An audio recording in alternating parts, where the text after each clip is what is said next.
All right, so the later games in the afternoon on Saturday, we'll start with the SEC. And the Bulldogs of the University of Georgia traveled over to Vanderbilt to play the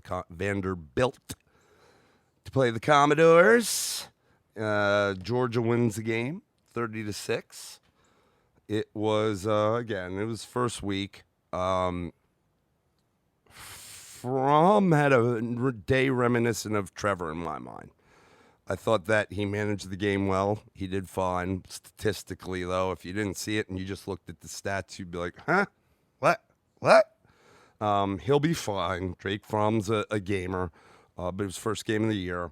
But it wasn't, not that Vandy. It is a conference opponent in their division.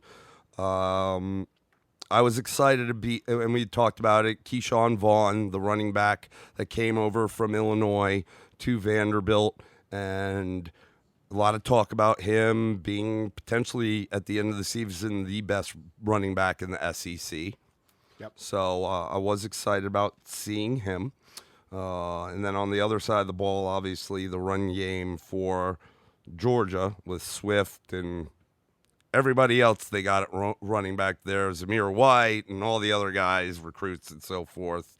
They did good. I guess I kind of expected more from them. Yeah, I think what was interesting was I think Swift offensively for both teams stole the show. Yeah. 16 carries for 149 yards. Didn't get in the end zone. Nobody overwhelmed in this game in their performance, but some solid performances nonetheless. I think you touched on Fromm. Swift was certainly, I think, the most productive of all offensive players. I mean, Vaughn still had a solid, not spectacular game, going 15 for 74. So, again, it's that first game feeling out. Interesting one is James Cook, their backup running back. He's a freshman. Yep. The last name may sound familiar. Yep. Little brother to Dalvin Cook. Dalvin's brother, He went 2 for 22 for a touchdown, so he found the end zone up in Georgia. Mm-hmm. I think Georgia certainly at this point is the leader coming out of the clubhouse after the first round in the SEC East. But overall, nobody really shined, as we've mentioned to this point, to where I'm overwhelmed by them. So, this one's going to play out. I think there's going to be some interesting things happen and maybe some upsets that were not expected early on in the year. Again, a little bit of an overreaction. Going to do it anyway. But that's I don't know. There wasn't a whole lot I could talk about with this game. It just kind of went along. Georgia won the game like we expected. Vanderbilt struggled to put up a fight. Some players had some good days. Nothing to write home about. Yeah, it was 14-0 in the first quarter out the gates. I can't remember in the second quarter if Vandy scored before Georgia scored again. They threw 6 on. I think it was a couple of field goals, actually. Swift had his day. So, that the 150 yards on 16 carries is nothing to be worried about. And again, like I said, I think Fromm will be fine. I guess one of the things that concerns me for Georgia, because they're the team that they're number 3, right? Yep. 2 things. One, they lost a lot on their receiving core this past year. Now, their receivers, they had modest days. Demetrius Robinson, he came from Washington. Where did he come from? He came from somewhere out west, I believe. He was the sole touchdown owner for the receiving core. But, let's see. Number 15, Lawrence Cager, had the most yards, 2 receptions for 41 yards. As a total, it looks like they might have just come somewhere near 100 receiving. Obviously you saw Fromm had 156-yard passing, so that's probably it right there. Yep. So that's not... if they have to play catch-up in the game, now Fromm will get better and it'll work out.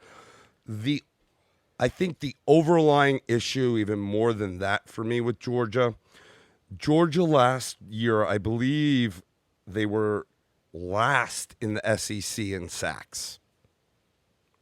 Yep. Okay, you got to get pressure on the quarterback. You go up against Tua in the championship game, you better get to him. Yep. They were playing Vanderbilt, and as far as I can see, you got this Channing Tindall, 41, had half a sack. You got this Aziz Ojulari, number 13, had half a sack. All right. Yep. You That's expect it. them to be able to get to the That's it quarterback a lot on more than that. Vandy. Okay, so if they had a problem last year, and also keep in mind, Georgia always loses guys to the NFL every year on defense, so they've lost guys. New guys have to step up. They weren't getting it done in the sack category last year. They're starting out the same way, and that could be an issue later on. They better get that together. They better find a way to pressure the quarterback more than a half a sack for two guys against Vanderbilt. Yeah, and mind you, I mean, granted, Vanderbilt only threw 31 times, but you would definitely expect more there. Yep. So, that game just kind of It was little an bit of ho-hum, move forward kind of thing. I don't worry, Georgia fans. You're in good shape. You're in Yeah, I good would shape agree. because I would the agree. SEC East is. Yep. They'll be in good shape. They play Auburn. That'll be a game for them. They always play Auburn. I think they have LSU this year. No, A&M. They have A&M this year, so maybe a game. I don't know, but Georgia will be fine. Yep. So we're going to move on to one just because we were talking about the quarterback who was a Clemson transfer, Mizzou going and playing Wyoming. How did that end up? It says it all. I have no hard feelings about Kelly B. All the nonsense about the ring thing, him getting one, not getting one, him coach saying he doesn't get one, him dismissing it. It's just media fodder. He's a good, it's like he said when he was at Clemson taking over for Deshaun. I'm not Deshaun. It's just me, Kelly B. I did want to see the guy do okay. I know there's dark horse talk about him in the Heisman race as well. And just I hate to see this because Wyoming is, not a program, not a great program, and they're certainly not an SEC adversary. And to Kelly's credit, I mean, the guy tried to do everything he could in the game. He threw 48 passes, 31 completions. He threw for 423 yards. He had 2 TDs. He did have a pick, and he did have 2 sacks. And he also had a fumble that was returned for a touchdown. That's right. He did. But let's also not forget that, he did run for, it wasn't great, but he had 11 running attempts for 20 yards, but did score on, oh no, I'm sorry. He didn't score. He had a fumble on one of them. Yeah, that's not great. The problem I saw was that Missouri's defense couldn't stop Wyoming. And here's the thing. Missouri was up. What was it? 14-0, I think, in the first quarter. And then everything just went to shit. And then the next thing you knew, you're looking at it, and they're having to play catch-up. And they couldn't. I mean, in terms of Wyoming's defense would get a stop or two, and then their offense would score because Missouri's defense couldn't stop them. Yeah, it was just so you have an idea. In the second and third quarter, it was 34-3 Wyoming. So the middle of the game, they just lost it, and like you said, they tried to make a run at the end. Again, this is bringing spotlight. Just want to talk a little bit about Kelly Bryant, but this is just another example. I mean, let's just give a recap of the SEC East. You've got start off with Florida playing an unranked team, still a rival. Miami not a poor unranked team, meaning they had some votes, and bad things happened in that game at points that Florida's going to have to clean up real fast. Georgia had a solid, not spectacular opening game against Vandy. SC losing to UNC. Tennessee losing to Georgia State. I mean, these are two of the poor losses that you'll see this Kentucky week. won 38-24 Yeah. over Toledo. Yeah. So, I mean, you're still kind of like, well, Toledo put 24 on them. They're definitely not Kentucky of last year. Not having Josh Allen on the defense hurts. Yeah. You know, not having Benny Snell Hurts to slow the game down. Yep. So you know, it's you know, a lot of people were talking about Missouri as a contender in the East, potentially quiet contender, might be able to give a fight to Georgia. And it's not going to happen. They could, on the D, maybe offensively they might be able to hang in there, but their D is not getting it done, and they're going to have major problems as they get into conference play. Yeah, I will say, I got to say, I think, again, overreaction. But I think Pinkel's still their coach, right? I mean, I think he's a good coach, but this is, you know, you too many layers to understand. this. Well, here's the thing. Like, understand, like, Drew Lock is a 180 from Kelly Bryant. And I thought they adjusted well. Did they adjust as well as Oklahoma did for Jalen Hurts, which we'll talk about? No, they didn't. They really did a good job with that, Oklahoma did. But, you know, moving from a guy like Drew Lock, who's not the runner but has got a great arm. I mean, Kelly did throw it a lot. I don't know. It's...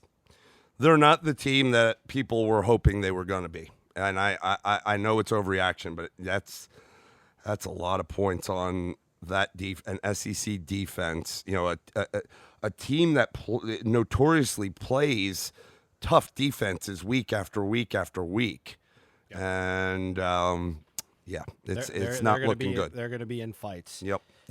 So what we'll do is we'll move on. Before we get into the last three big games of the week, UVA played Pitt. UVA, a front runner for the Coastal Division, playing. And why against, is that? Well, I think they got a couple of guys on their team that are getting some pretty good looks right now, playing against Pitt, who I believe they are 0 for their last 4. I think playing in Pitt. So Virginia's? Yeah. Virginia's had their hands full with them. So people wanted to see, you know, Perkins and see how well he played, including also the defense of Virginia, and see what Bronco Mendenhall has, and can they start this strong run to see if we can shore up the Coastal Division and have a good playoff game. You know, and Bryce Perkins championship. is the quarterback for Virginia. That's the guy that Dave mentioned. He's you know, another guy. I don't know if he's really been talked about in the Heisman race, but you know, they think very highly of him. Is very highly touted quarterback, especially for the Cavaliers. Yep. And, dual threat. Yep. And on the flip side of the ball, they have could potentially be the first corner taken overall in Bryce Hall, number 34. Yep. So they've got some players on their team. They're not loaded everywhere, but they've got some NFL talent there. Yep, absolutely. Game, you know, overall, it certainly started out in Virginia's favor. They got out to a quick 10-0 lead. And then after that, you know, Pitt started to rebound. I think the quarterback for Pitt kind of got his legs under him. Whipple, the offensive coordinator, was tearing into him. Whipple. During the game. Whipple. And then kind of, I think at one point. Why are you saying it so funny? You're pronouncing the H all weird. Whipple. Cool Whipple. Cool Whip. So, you know, we saw this game and it went back and forth. You know, you got 10-0 Virginia at the end of at the end of the first quarter. It's all of a sudden 14-13 at halftime. Then it's 10-0, and really Virginia started to pull away and then scored another touchdown in the fourth quarter. 30-14, again, a tough game. I think Virginia showed me some grit. I will say Perkins got knocked around a bit. He know, did. They came after him. He stayed in the game, though. Yeah, and unfortunately for Pittsburgh lost its 2 defensive tackles to season-ending injuries. Yeah. Which and is keep in going to mind, be Pitt killer for them. represented, I mean, as good or not good they were. They represented the Coastal last year. So, Yep. To your point, it's, you know, not that, you know, not a poo on them from last year, but as we've seen several years on the Coastal side, like, you want to have somebody that's worthy to have that ACC championship game be a little more of a competitive game. Yeah, you had and certainly I think where the change was. I mean, their yards were relatively close. On the passing side, they were both one was Virginia was 181 and Pitt was 185, so it was really balanced. The rushing yards is kind of where UVA separated itself with 129 yards versus just 78. So they played some good run defense in the game. First downs were relatively close. Wasn't heavy on on penalties. But turnovers was UVA won that battle. It was, 2-0. So that matters. Plays were very even. So just really watching these teams play, it was a battle. It was a little bit of a dust up there. And I think I give Pitt credit. I think they handled themselves as well as they could. I think they were outmanned in this game. And UVA starts that march, and nothing says that they can't do it at this point. I mean, I like some of the things I saw. Definitely things for them to clean up. But Virginia can get some things done. Yeah, I mean, we talked about it before when Mendenhall came in. That was the year that, we had Fuente come to Virginia Tech. Mm-hmm. You had Dino Babers going to Syracuse, and it's like, okay, so the ACC's reloading with some really, high-powered, well-named, successful coaches. And, maybe this will help it. And, it took a couple years, but maybe this is it. Now, keep in mind, Bronco Mendenhall, Virginia's coach, as you said, where he was at BYU, right? Yep. So, I mean, he's a defensive-minded guy. I think that did show in this game. Yep. And here's where it showed. Adjustments at halftime. Second half, Pitt scored a total of 0 points. Yep. Okay, so that tells me he's a guy that can make adjustments. He's no dummy when it comes to the defensive side of the ball, and it worked out nicely for him. Yeah, I do. I think they're going to have to be very careful. Perkins, again, took some shots, and they got to protect him because he's going to be their bread and butter offensively to keep that machine running. So, that's one thing to keep an eye on. But I think a solid win for UVA going on the road and getting it done. Yeah. So it was a good win. Yeah, it was fun. So now we're going to get into really the last three big games, starting with the night game, Auburn, Oregon, and then we'll dive into Sunday night's game, OU. The Sooners taking on the Cougs of Houston. And then, of course, the Monday night game with Notre Dame traveling to the Ville and playing the Louisville Cardinals. Absolutely. Auburn, Oregon. So I can say that I would feel confident saying this was a tale of two halves. It really was. I feel for the Pac-12, man. I really do. I thought this was it. I was very high on Oregon. You know that. My man Justin Herbert. And I still think that he looked good. Where do you want to begin? We said in the preview that I thought the thing to watch was going to be in the trenches. The vaunted D-line of Auburn, all the guys they have coming back, tons of talent across the board. And then you got Oregon with all five of its starters coming back on the offensive line, and those guys have been there, and they've been touted as potentially one of the best offensive lines in college football. Game started out, and Oregon's offensive line was showing its colors. I mean, they were doing a great job. It looked, I was shocked. I mean, like it is the SEC. I know that they are a good offensive line, but all the talk about Auburn's D line, and it is the SEC. They were having trouble early in the game, and Oregon was getting theirs. They were having their way with them, and Herbert looked great. I think they did a good. And on the defensive side, I thought Oregon did a good job confusing Nix, staying after the run. And what an interesting stat they posted in the middle of the first quarter was Herbert, and statistically his passing and how he was 70+% last year without pressure. And then he was 38% against pressure, against the blitz. And it was right after they showed that he made a good play where he rolled out and threw across the field and made a great throw. And I thought, to your point, I thought they were going to start marching. Now, you can't count out Auburn, certainly by any stretch of the imagination, and they proved it. But, it really looked like they had the rhythm in that game to attack this. Their running game was active. Verdell was very good in the game. Yeah, he looked really good. And they broke some nice runs. And they got to halftime, and they had some opportunities to put up a few more points and didn't get it done. But still, it looked very promising for them. And then the wheels kind of came off, man. I mean, Yeah. look, though it is a tale of two halves, like you said. But, and I don't want to darken the clouds with the Florida State thing, but Florida State was up big at half, and it was right at the end of the half that Boise State went in and scored, like right at the end, Yep. and gave them momentum, which they carried through the second half. Oregon was up 14-3 in the first quarter, and then right there, before we hit halftime, Auburn hit another field goal. And granted, it was only a field goal, but it's 14-6, and with we all know there's 2-point conversion. That's a one-score game. As much as Auburn really looked like they owned the first half, they went in the locker room. Oregon. Excuse me. As much as Oregon owned the first half, Auburn went in the locker room only down a score. Yep. Yeah, and I think something to really look at with Oregon too, which is really not a good thing for them, is, Bo Nix played better in the second half, but we're still talking about a stat line of 13 for 31 for 177 yards. Did have 2 touchdowns, but also had 2 picks. So it's not like they brought hell to him and Oregon, just got overwhelmed.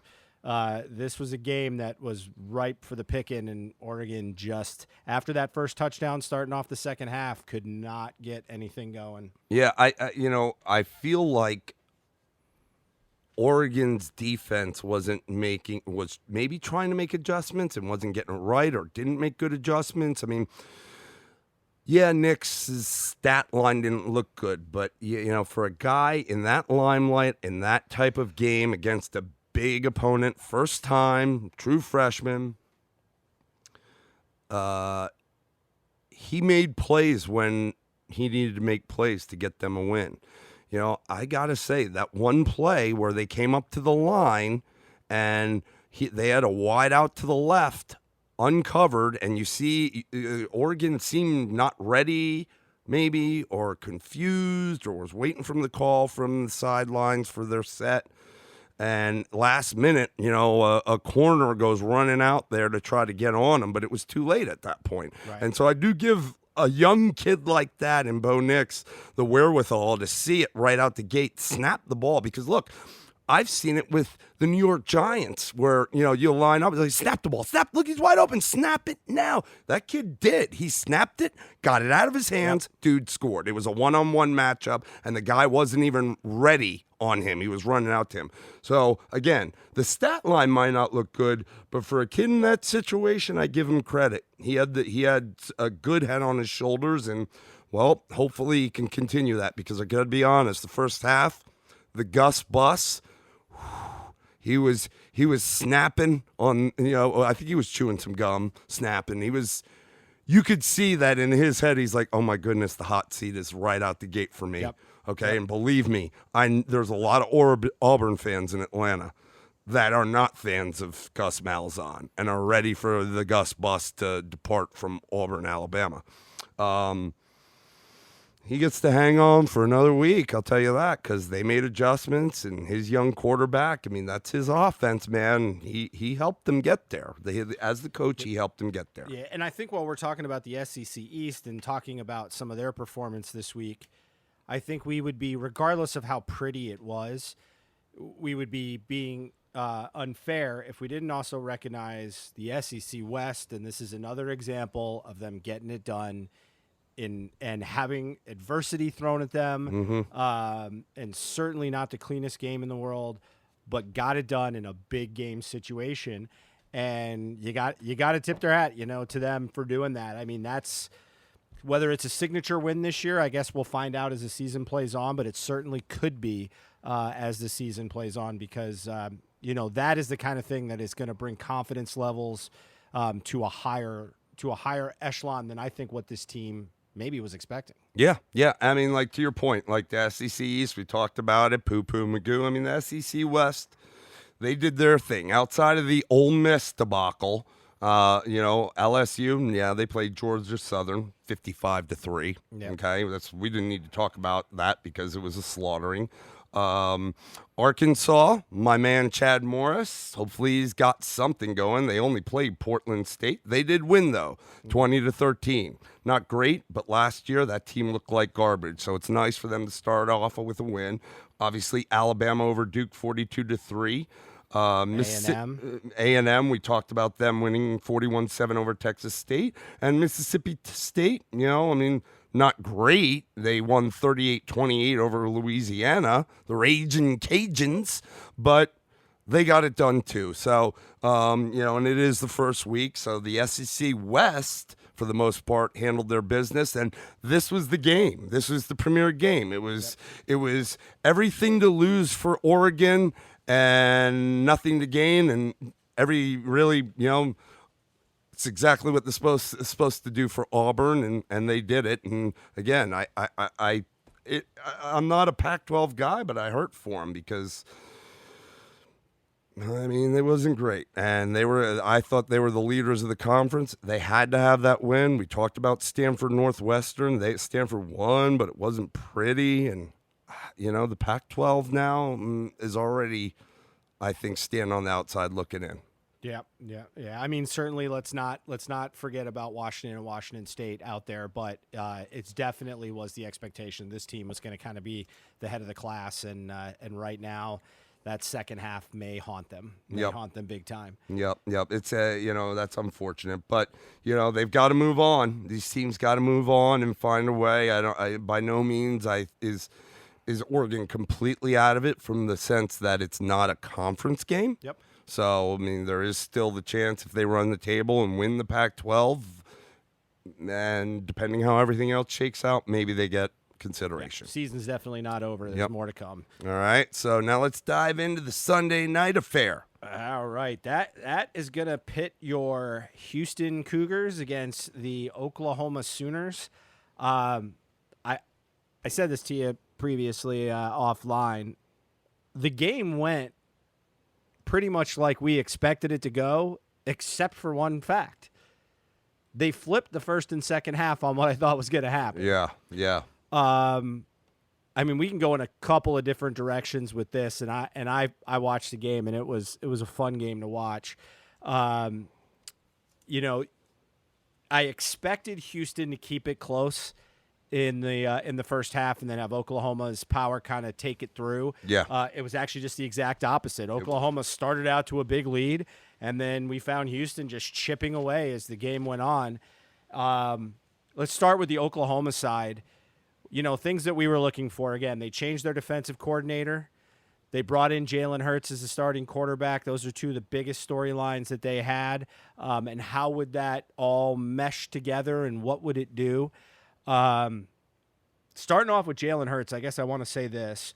Certainly all the talk was about how he had entered the Heisman race, which his performance was unmatched in Oklahoma first game history. Beat out Baker Mayfield for the most yards. I think he went for like 332 plus, and 3 TDs through the air. And then like 176 on the ground on 16 carries. And another 3 TDs. Yeah, this kid, let me just say this. This offense was made for him. We all knew that Jalen Hurts could run. I never saw him run this smooth at Alabama. You can definitely see that they did, and we talked about it, catered the offense from the Kyler Murray, Baker Mayfield years to a guy like him who runs. There's a lot of read option. There was a lot of sprint option plays where he could. There was run pass option. It was all read option, run pass option, sprint option. It was everything that you could want for a quarterback like Jalen Hurts. That when he, quite frankly, tucks the ball, he becomes a running back. He is that. But he also had the ability to throw the ball, and it was a choice. Read what's given you and make your choice and go to town and have a day, young man. Yeah, I thought he just looked so smooth in this game, and the way that he played. Throws were good. The receivers, they got CeeDee Lamb out there. He had a nice day. Yep. But it was just overall, I was very, very impressed. Sermon watching in the him. backfield looked good. I also touched on Rodney Anderson being in the NFL. I forgot they had him from a local high school here outside of Metro Atlanta, Sprayberry High School in Marietta, Georgia. He had a good day. So, you talk about, the running game and yeah, they can move on from a guy like Anderson because Sermon's going to get it done. CeeDee Lamb, you touched on him. He's a stud. Hollywood Brown, Marquise Brown's gone. This guy, he's been good, and now it's his turn. He's a little guy. The one thing I will say, and they talked about him trying to improve his game during the game cast and yards after catch and making more smart decisions. He was also their return man, and I saw it a little bit in the passing game, but most evident in the return game. Be careful of trying to make too much happen on your own. Okay, he's not huge. He is fast, but he reversed fields a few times on some punt returns. I think one of them it worked out okay for him, getting him back to close like to the 20, 30-yard line from being deep. Another time it didn't, but he was doing that almost every time he got the ball. He would catch the punt. He'd kind of hesitate and then make his move, and then if he had to switch fields, and I understand he's got the talent to do it, but when it is Houston, you start to go up against other teams, they'll sniff that out, and you could get yourself in a lot of trouble. I digress. Yeah, there was a lot of talk too about how would this defense do? How would they look on an Oklahoma perspective? Again, the game got closer as the game went on, but I'm going to get into Houston because I know you got a lot to say. Let me chime in on the Oklahoma defense because we talked about Grinch coming over and would it make a difference. I do think I saw, especially in the first half, a difference in their front from what I've seen before. Maybe not so much from a pressure standpoint, which there was pressure, but from a run stoppage standpoint. I thought they did a good job early on, and I know you're going to go into Houston and their spark plug of a quarterback who's also, massive dual threat, and they were able to hem him up for a little while too, again, in the first half. So I did see some things. Outside of that, though, I'm not so sure that this defense is solved. There were a lot of that, quote-unquote, Big 12, no defense things that I saw. Yeah. Now, again, first game, but is it completely solved yet? I don't know. I don't know. I will say I thought I think it was Murray number 9. Was Murray number 9 for Oklahoma on defense? Yes, Kenneth Murray, number 9. He was everywhere. And they talked about him, too, about how he led the team in tackles last year.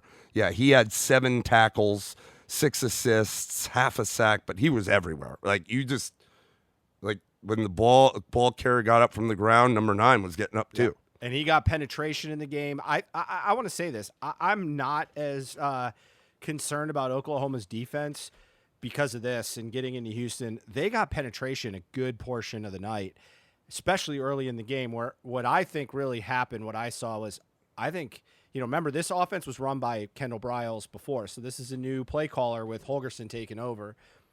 I think Holgorsen was a little bit behind in offensively as the game started. I don't think he had the offensive play calling dialed in well. Yeah. And I think he did that. Like, here's the thing that I noticed. I'll say it now. I don't know what he's going to play. I think he could play quarterback. He's got that Kyler Murray size. I know him. And his overall, he was 14 to 27. Derek King. The kid pulled the ball and took off running. Not all the time, but he had to do it a lot. I mean, Oklahoma was getting penetration, but he took off at the perfect time, was still trying to look downfield on most of those running plays he had. I mean, understanding he had 15 rushes for 103 yards. They weren't all design runs.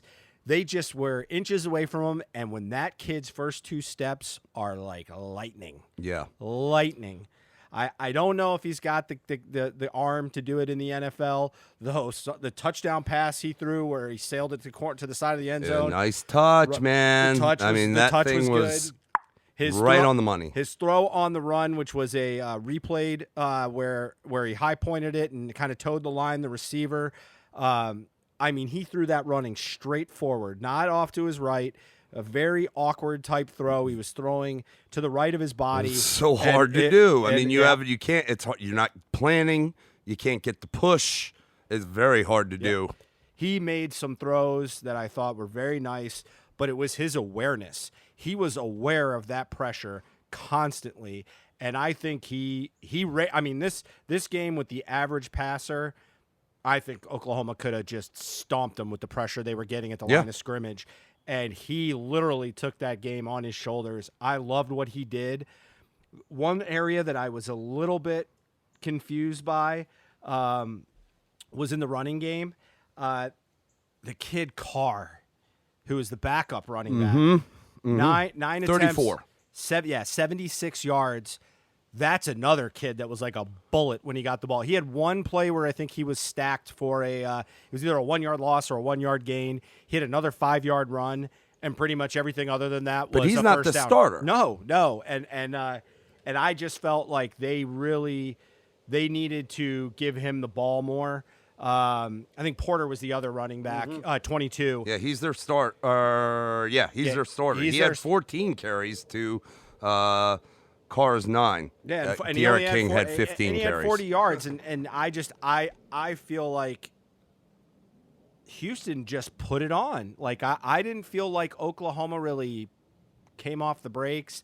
I just think Holgorsen started to figure out what he had in that quarterback real quickly, and I thought he played fantastic for what he was up against.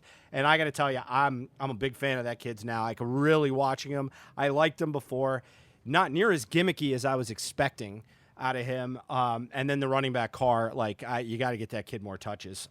He was a bullet. Yeah. And they weren't cheap runs. He just ran past people. Yeah. I mean, King's not a big guy. He's 5'11", 194. He looks, I guess, more stout than 194. Yeah, a little stocky. But to your point, not even they said it in the game before Holgorsen. This is an offense that's very fast-paced offense, and just like you said, I think King kind of started off slow, and I think that was a result of Holgorsen figuring it out. Because Holgorsen, and we know and this was a question: who's going to call the plays? And I texted you. Well, there's the answer to that, because you saw Holgorsen calling the plays straight out on the sideline. I don't think he started them off as fast as they are used to or needed to be, which is why it took him a minute to get up and running. And then when he got his elbow deep in the thing, he's like, okay, here we go, boom, boom, boom, boom, and then the team adjusted, and then they were moving to where they were as fast-paced as they were last year. And they need to be aggressive, and he wasn't aggressive early on, and then he got aggressive because that's the style that his playmakers have, is an aggressive style. So, you want to go and put pressure on that front, especially after they were getting penetration, and I thought they did it. Again, the game I wouldn't say was ever in doubt, but it definitely got interesting, and it wasn't cheap touchdowns. I mean, they were trading them with them. So, and at the end of the game, it was over. It was over at the end of the game, and they got the ball back. Houston got the ball back with like a minute, maybe less, maybe a little more, and they trotted King right back out there. It was still over. They needed multiple scores, two or three. But they trotted him back out there. They like it was the first quarter, and they just didn't even worry about the scoreboard. And I like that. And Holgorsen was dialed in too. He wasn't about to just say, "Hey, let's just end the game."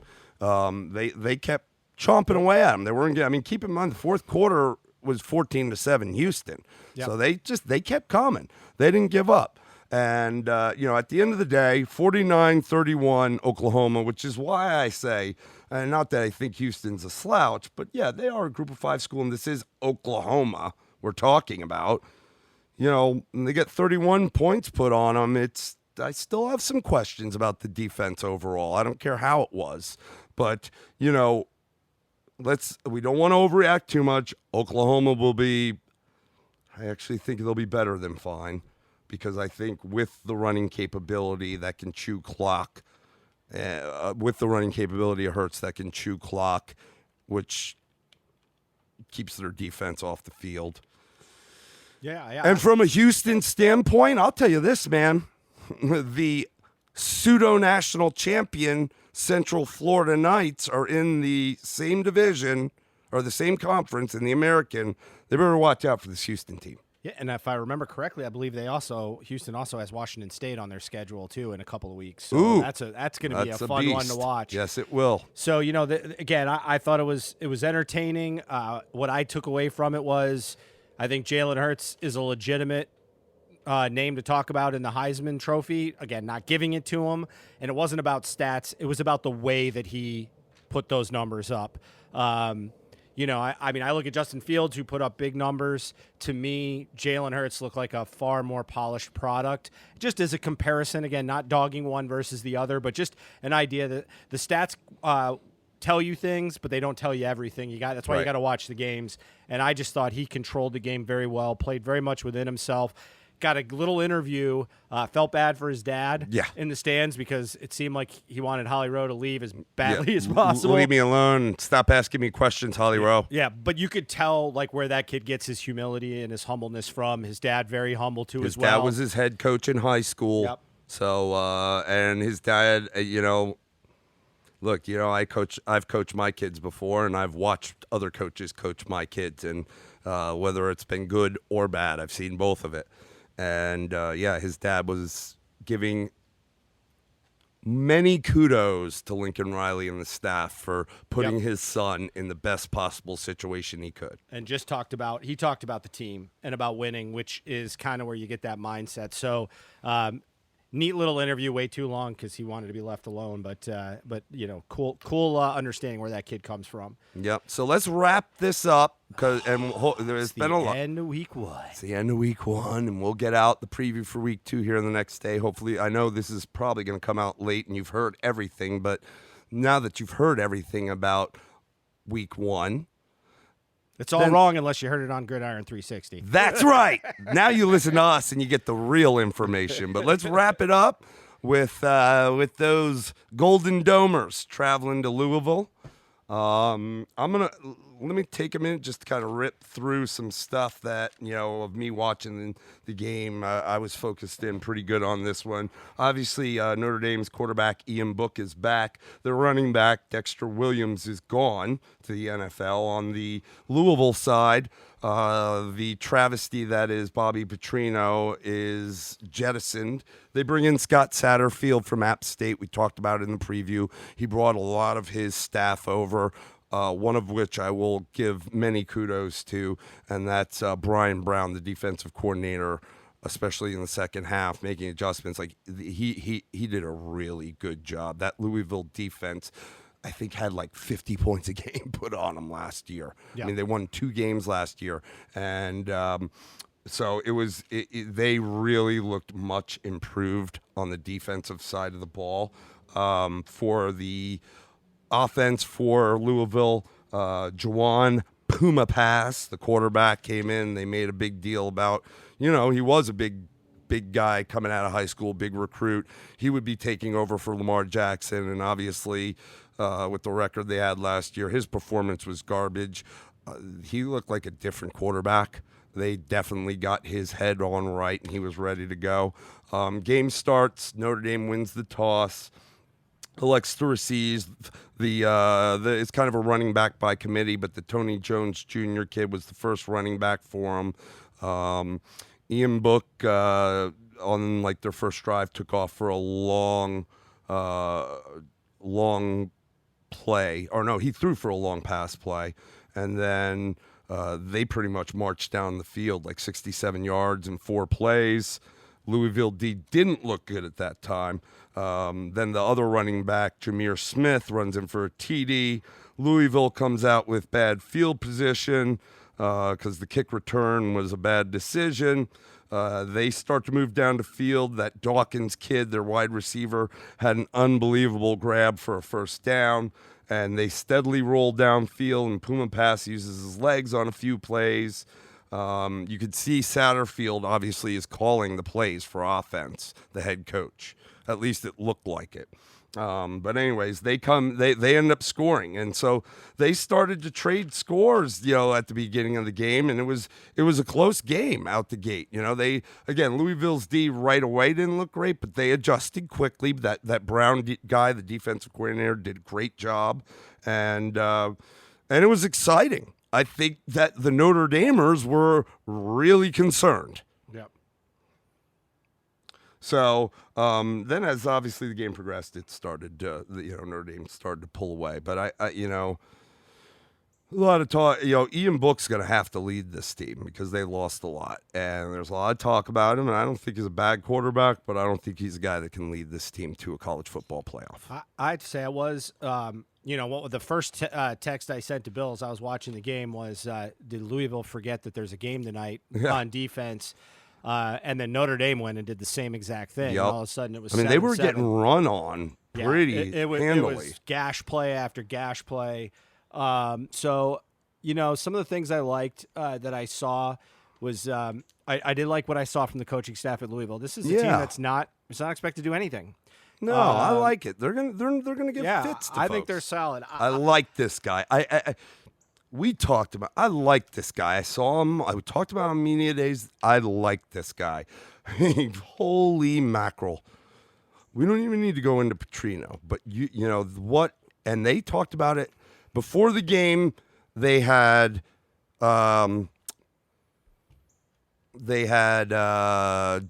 Joey Galloway. Yep. And what's his nuts? His cohort used to be a New York. Why is he slipping my name? The quarterback cohort, white guy. Palmer. Thank you. And they were asking him, what is the biggest challenge for Louisville? And Galloway said the dealing with the attitudes and the discipline. That's what the biggest challenge. Because what was left there from Bobby Petrino and a team that oftentimes was looked at as just gave up as they followed their head coach, who was a quitter. Mm-hmm. That's what, and that was clear as day in my mind that this coaching staff for the first game, they have a handle on it pretty good, and I like that. Good for them. I like this guy. He's good for the ACC. Yeah, I would definitely agree. I will say on the Notre Dame side, I'm just not impressed with the Brian Kelly body of work. I mean, I'll be honest with you. I understand they went to the national championship last year. No, playoffs, excuse me, the playoffs. They've been there. And they get smoked. Yeah. And I think don't. It's done. He's one that the seat got warm. Despite winning 35-17, I think the seat got warm because the Domers we know they have a problem of not having a championship game, and their schedule may or may not, by looks tough, but based on the way the teams perform throughout the year, it may not end up being so tough. Really for them, it's playoff national championship or bust under Kelly. I think that's what they expect. If he doesn't get them at least to the playoff, if not over the hump, because they were there last year and got beat. Yep. His job's in danger. I think they're done with that. They're ready to get to be the national champs. Yeah, I mean, they've complained about their schedule, just as far as where their games line up against their tougher opponents and how other people have powder puffs before their matchup. And maybe that's coming a little bit more from the fans and the local media, but still, nonetheless, you got to go out and win. You pick your schedule every year. They have more control over their schedule than anyone. So I guess what I came away with in the game is I'm just not sure what this team's going to hang its hat on. You know, what are you going to hang your hat on? You look. USC's their quarterback's gone. They were in trouble before that. So playing Southern Cal isn't going to really do it for you. They got No. Stanford too, I think. You know, again, we talked about Stanford. I love David Shaw. They're a solid program. I wasn't like blown away by them. They're going to have some ACC games that I think they're going to have trouble with. And this was one of them. Yep. Yeah, I try to be as objective as possible. It's hard to watch a team that gets a lot of national love from the name. And again, I went to Florida State, so I know we've in the past gotten some love for our name too as well. So I don't want to totally dog it, but I just don't see them perform when it's time to perform. And sometimes it's very limited because their schedule comes across week. But I mean, this is a team that's got to go and play Georgia. It's a team that's got to play Michigan. And I'm not in love with Michigan, but they got to play them. You know, they got to play Virginia. I mean, these are games that are going to give them some trouble. And so, again, I was just what I was looking for, and I kind of look for this for every team, is what is this team going to hang its hat on? And there's some teams. Georgia. And Yeah, they're right. not going to beat Georgia. They play Georgia next week. Yep.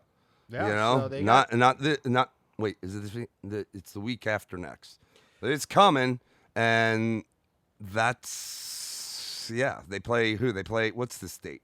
What's today's date? Today is the 4th. The 4th. So they must have a bye this week because it shows their next game is against New Mexico on the 14th. Yep. And then they go to Georgia. So, you know, at this point, I certainly don't see them beating Georgia. And if you're going to ask, what game are they going to hang their hat on? Well, that's it. Well, you know, but no, it's not even the game that they got to hang their hat on. What part of their team? Like, you know, I look at an Alabama and I go, okay, they're gonna have a good defense. We expected a big running game, which is kind of why we talked about the fact that it was really their passing game. But they've got something. They've got a cornerstone for which they've got. You know, I look at Georgia and I figure, you know, they're going to be able to move the ball offensively. They're going to be solid in a running game. You know, I look at Oklahoma, and they're going to be behind Jalen Hurts, and that offense is going to be prolific. So as you kind of run down the list of players, you know, in the playoff hunt, I can't figure it out. I don't see it being Ian Book. I'm not sold on their defense. Their defense is going to have to get up a couple of notches, and you know, their running game was okay. You know, I heard them talk about how their offensive line was going to be the difference.